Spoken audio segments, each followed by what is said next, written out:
Okay mga kababayan, Chris Ulo po at welcome back po ulit dito sa ating YouTube channel. Okay, ito mga kababayan, mga kanalis, pag-usapan ho natin itong taong ito, na kung saan ay viral trending ho ito nung panahon ho ng pandemic. Ha? Tapos nalaos, nakulong, nakawala. Oh. Tapos nung nakalaya na, ah, laos pa rin. Tapos medyo nag-viral trending ho ngayon dahil sa awayan ho nila ni Makagago sa social media. So, viral trending din ho yung kanilang awayan. Pero ngayong araw ho na ito ay mas viral trending ho itong taong ito. Ha? Dahil ho sa pagsuot niya ho ng uniforme ng kapulisan. Especially yung sinuot niya hong uniforme ay uniforme ho ng isang general. Pakilala ho natin. Ang tinaguriang pandemic hero daw, sabi niya. Walang iba. Norman Mangusin o mas kilalang Francis Leo Marcos. Palakpakan.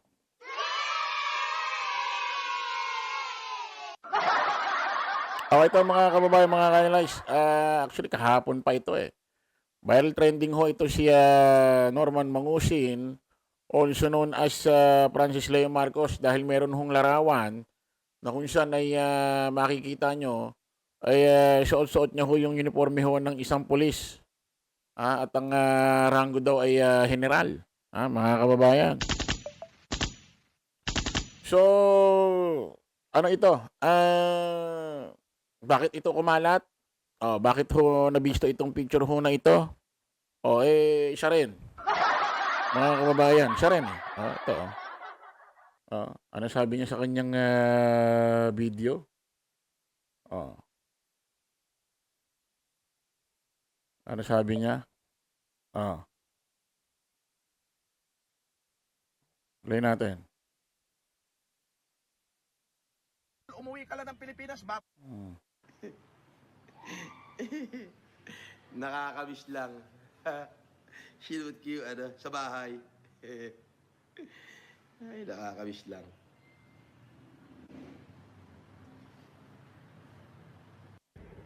Ayan ho Itong si Yul... Nakakamiss lang. Sinut ko yung sa bahay. Ay, nakakamiss lang. Ayan ho, mga kababayan sa kanya rin ho galing. Kumbaga biktima ho siya ng sarili niyang krimen. Galing din ho sa kanyang live, no? Meron ho siyang pinakita sa kanyang cellphone na kung saan ay siya daw yon, nakakamiss lang, sinuot niya raw dati sa bahay. Uniforme ho ng isang pulis. So, pinakalat na ho ito ng mga kalaban niya ho sa social media. Especially ho itong si Pudgy News. Ito ho yung kalaban niya sa Facebook. Si Pudgy News.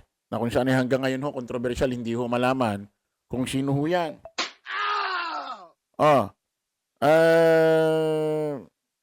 Meron din ng pinost si MG, ito si Makagago, hindi ko alam siya mismo ang nag-message doon ho sa PNP na may isinend. Ngayon hinahanap ko, hindi ko na ho makakita, baka binura niya o dinilit niya or hinide or ano. Humihingi siya ng kasagutan, no? Or nagsusumbong siya, no? Nire-report niya ko itong si Norman Mangusin alias Francis Leo Marcos. May ganung larawan na kung saan isinuot ho yung uniforme ng pulis. Bawal ho kasi yan. Especially sinuot niya pa mataas ho yung rango, isang general. So, ngayon mga kababayan, after ho nun, ay naglabas na ho ng statement ang kapulisan about ho dito sa viral trending sa pagsuot ho ng uniforme ni Norman Mangusin alias Francis Leo Marcos. Naglabas na ho sila ng report about ho doon sa pagsuot ho ng uniforme ng pulis at uniforme ho ng general. At nagkaroon na ho rin ng press conference. At according ho sa Philippine National Police, ay pinag-aaralan daw ho nila kung kakasuhan daw ho ng PNP or NAPOLCOM itong si Norman Mangusin o mas kilalang Francis Leo Marcos sa ginawang pagsuot ho ng uniforme ng pulis or uniforme ho ng isang general. Ito na ho yung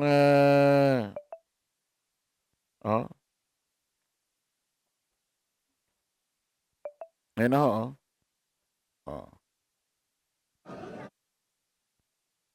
Makikita nyo ho dyan sa screen Pakakasuhan ng National Police Commission or NAPOLCOM. Naku po, NAPOLCOM pa ha. Ang vlogger na si Norman Mangusin o mas kilala sa pangalang Francis Leo Marcos. Matapos kumalat ang kanyang larawan na umano'y nakasuot ng police uniform. Naku po, Sus Maria Josep. Ano ba nangyayari rito sa taong ito? Parang, ano ba nangyari dito? Parang magmula yata nang nakipag-away ho rito sa social media siya kay Makagagoy. Parang nagkandaletsi-letsi ho yung buhay. Parang minalas ho ang buhay ho nito ni Norman Mangusin o alias Francis Leo Marcos. Kung mababalik mo pa kaya sa umpisa, pinatulan mo pa kaya si Makagago.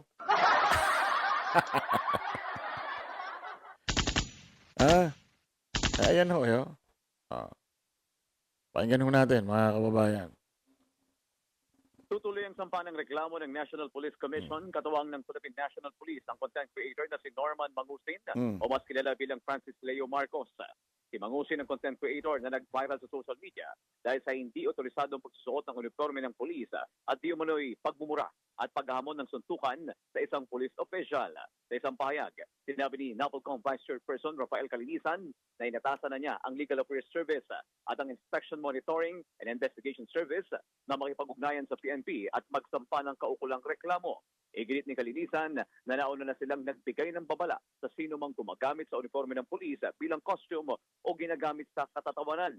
Nanindigan ng opisyal na dapat nang matapos ang circus o pambabastos sa uniforme ng pambansang pulisya. Wala pang pahayag ukol dito ang nabanggit na vlogger. Tutuloy ang sampa ng... Ayan ho mga kababayan, according ho sa balita, tuluyan hong sasampahan ng kaso ng NAPOLCOM itong si Norman Mangusin o mas kilalang Francis Leo Marcos sa ginawang pagsuot ho ng uniforme ho ng kapulisan, especially uniforme ho ng general. At panahon na raw para matapos ang isyung ginagawang katatawanan, pambababoy ho ang uniforme ng pulis. So, lalabas nito, magiging bayani pa ho si Norman Francis Leo Marcos dahil siya ang unang masasampulan. Galing mayroon naman ho explanation ho ang kanilang pandemic hero. Sabi ni FLM, pandemic hero siya. Meron naman ho siyang meron naman ho siyang palusot. Meron ho siyang palusot diyan Pakinggan ho natin 'to, mga kababayan.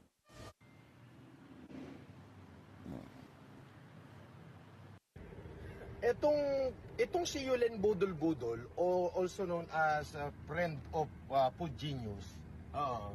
Si Yulen Marcos Budol-Budol lang yan,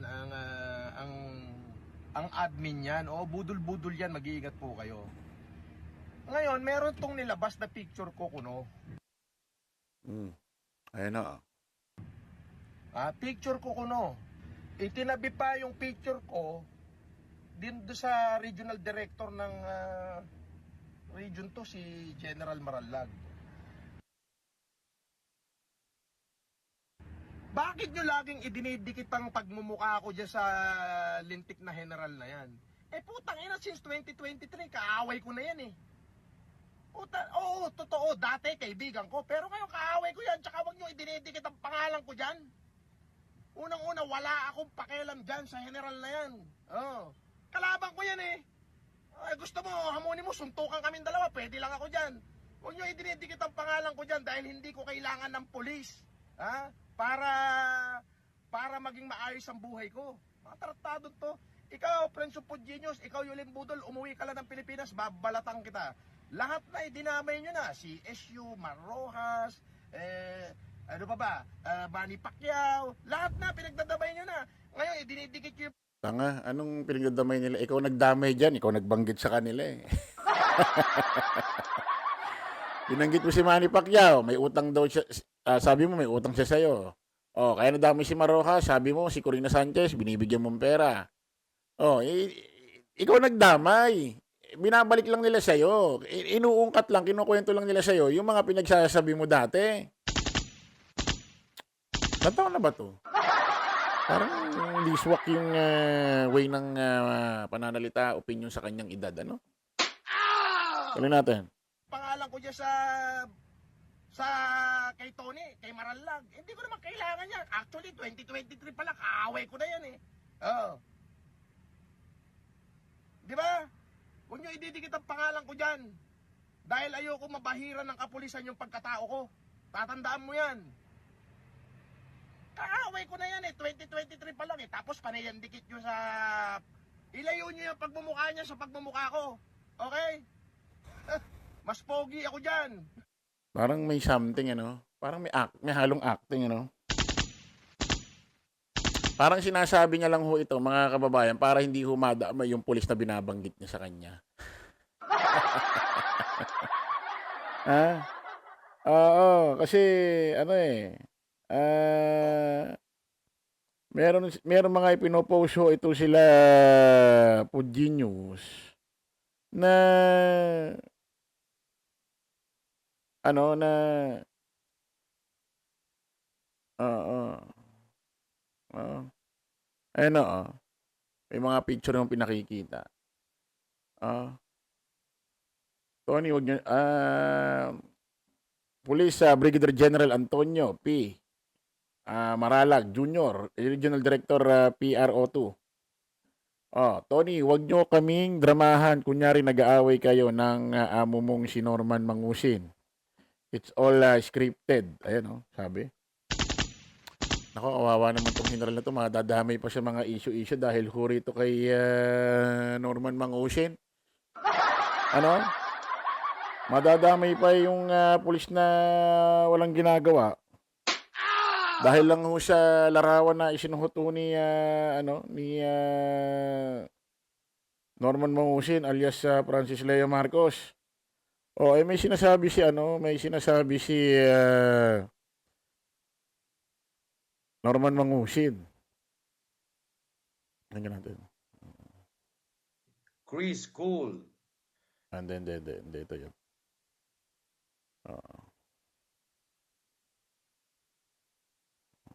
Tingnan natin to.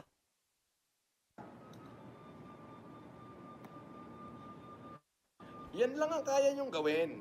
Ang manira, ang kaya nyong gawin, mag-edit ng mga litrato. Ang dami nyo inedit eh. Patay yung Peña Blanca Municipal Station, inedit nyo na may malaking tarpaulin ako.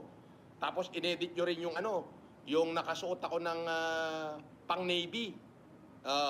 Pang Philippine Navy ba yun o pang PNP? Inedit nyo, itinabi nyo pa kay, kay General Marallag. Di ba? Ang galing nyo, di ba? Nakakamiss lang. Shoot you, sa bahay. Ay, nakakamiss lang. Ikaw nagsabi pala niyan eh. Nakakamiss lang. Shoot you, sa bahay. Antindi pala ng ebidensya mga kababayan, ha? Ayan yung sinabi niya eh. Siya pala nagsuot yan. Nakakamiss lang, sinuot niya raw na nandoon siya sa bahay. Tapos sabi niya, uniforme raw ng Navy yun. Parang nagtanga-tangahan pa, para kunyari hindi niya alam yung damit. Magaling kang Kups. Nagtanga-tangahan pa, para kunyari hindi siya aware doon sa picture. Magaling, ano? Nako, yari ka rito kay Secretary John B. Cremulya, ng DILG. Anyway, tuluyan ka daw kakasuhan ho ng Napolcom. Tuluyan daw kakasuhan talaga eh. Isa pa isang balita.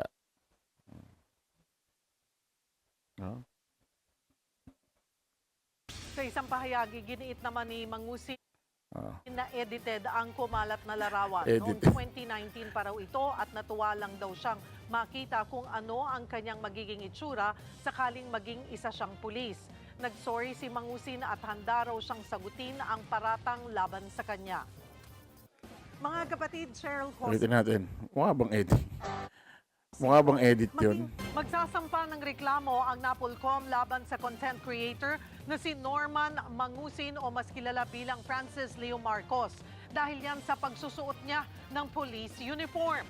Ipinakita kanina ng PNP ang litrato ni Mangusin na naka-ceremonial blue uniform at meron pang mga insignia. Ayon sa Philippine National Police, sagrado ang kanilang uniforme. Dapat na raw mahinto ang online circus na ginagawa ng mga content creator. Kasama po yan, sir, sa mismong iniimbestigahan kung saan siya nakakumuha o paano siya nakapag-produce ng uniforme. Hindi exemption ang pagiging vlogger. Ang batas ay pantay na ipinapatupad at ang uniforme ay simbolo ng lehitimong otoridad. Ayan ho mga kababayan, kakasuhan ho siya ng kapulisan ng Napolcom, ha? May sagot siya, edited, noong 2019 pa raw yan, edited. Hindi pinag-uusapan kung gaano katagal.